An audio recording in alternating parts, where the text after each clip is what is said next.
জনগণের যে সাফারিং, সে সাফারিং তো ঠিকই আছে।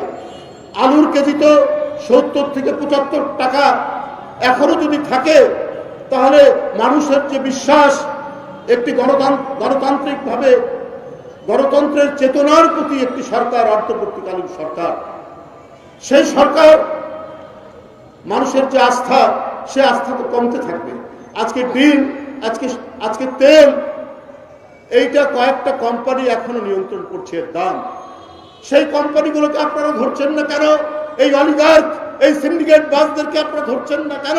কেন ডিমের দাম এখনো আকাশচুম্বী থাকবে? কেন সোয়াবিন তেলের দাম এখনো আকাশচুম্বী থাকবে?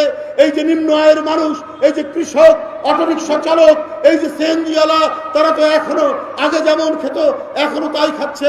কেন এই পরিস্থিতি হবে? এখন তো মানুষ একটু সুখের মুখ দেখবে।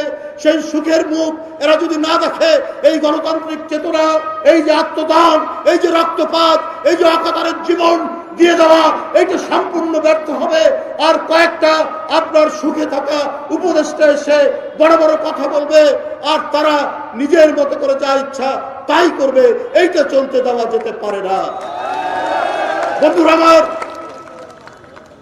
আজকে অনেকেই দীর্ঘদিন বঞ্চিত ছিলেন।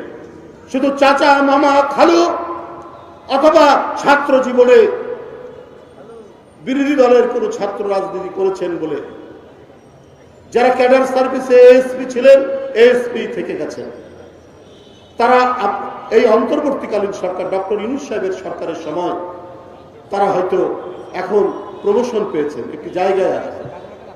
কিন্তু দেখা যাচ্ছে যারা বঞ্চিত ছিল, যাদের প্রমোশন হয়নি, পদোন্নতি হয়নি, তাদের উপরেই আপনার বেশি অ্যাটাক করা হচ্ছে। কোন কোন উপদেষ্টা এই জিনিসটা তারা করছেন, তাদের বিরুদ্ধেই বেশি ব্লেম দেওয়া হচ্ছে। আমরা দেখতে পাচ্ছি, আমরা স্পষ্টভাবে দেখতে পাচ্ছি। ছাত্র জীবনে হয়তো ছাত্র দল করেছে, কিন্তু তো মেধার জোরে, সেই তো মেধার জোরে আপনার সে বিসিএস পরীক্ষায় উত্তীর্ণ হয়ে এসছে। তাকে 15-16 বছর হয়তো পদোন্নতি দেওয়া হয়নি, শুধুমাত্র তার ছাত্র জীবনের ব্যাকগ্রাউন্ডের কারণে, অথবা চাচার শ্বশুর অথবা মামার শ্বশুর বিএনপি করে, এই কারণে দেওয়া হয়। এখন তো তারা একটি জায়গায় থাকবে।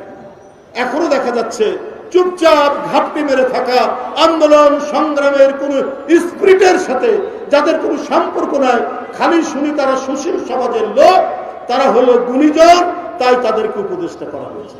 তো এই গুণীজন উপদেষ্টারা তারা তো চাকরিজীবীর মতো তারা কাজ করছে, কিন্তু বিপ্লবী সরকারের উপদেষ্টারা তো হবেন বিপ্লবী।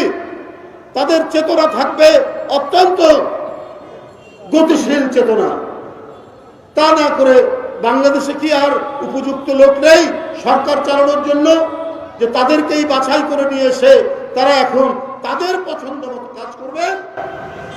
এটা আমরা ডক্টর ইউনূস সাহেবের কাছে আমরা আবেদন জানাতে চাই, আমরা তার কাছে অনুরোধ জানাতে চাই।